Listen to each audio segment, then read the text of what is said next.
I'm going to talk today about the inner critic, about people pleasing, about perfectionism. So if you find yourself desperately trying to do stuff to prove to yourself that you're good enough, or to please other people and negating your personal benefit at your expense to help others, if there's this constant kind of negativity going on in the back of your mind, then you need to find a way to tame that, okay? And there are lots and lots of ways to do this. As I say, it's very important to find a happy medium, effectively. We're not trying to kill the inner critic. We're trying to make friends with the inner critic. We're trying to laugh about the inner critic to a certain extent and thank it and say, okay, I know there is a good reason for this, behind this. You're looking after me, but can you please give it a break just for a second?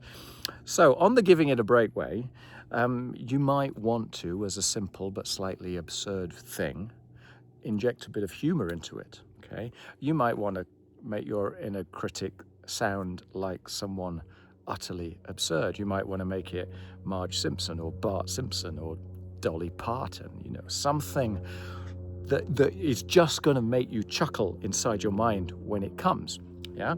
Give you a different perspective on the inner critic.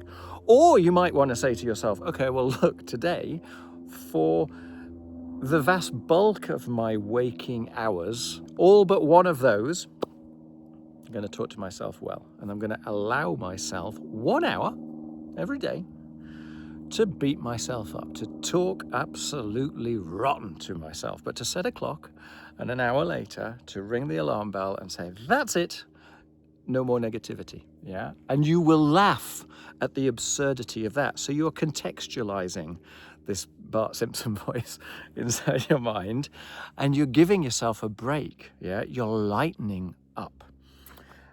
The other thing which is quite useful, for me, there was no end to the expectation of my personal improvement, let's say. So it can be very useful to understand that even if you're in the schooling system, for example, an A grade, a top grade, is never 100%. Yeah, it might be 70%. If you're in a really, really strict regime, it might be 80%, but it is never 100%. It's never even close to 100%. Yeah, so you might be quite literally judging yourself unfeasibly harsh, and that was how I certainly discovered that I was doing myself. So that can also be very useful. But I think the point of all of this is to get back on your side. It's not to rebel against the inner critic. It's to accept that the inner critic is part of life, that it's a part of a protective mechanism that for some reason or another has evolved to keep us safe or motivated to go towards food or find a mate. So it's part of our evolution, it's part of our organism.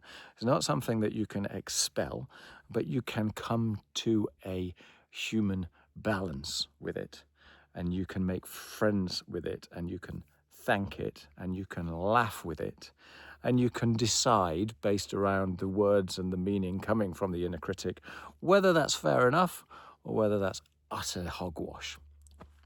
All right, thanks for watching. I hope that's of interest, and yeah, just be kind to yourself, I think, is the conclusion of this.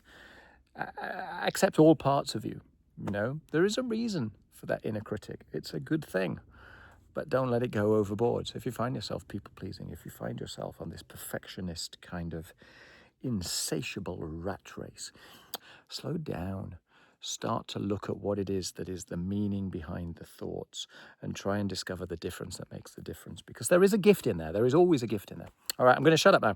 Thanks for watching. Take care. If this sort of thing is interesting, then subscribe, because I'm going to do a whole load of these little chunk bite-sized videos on the stuff that I've come to the conclusion about. All right, take care. Bye.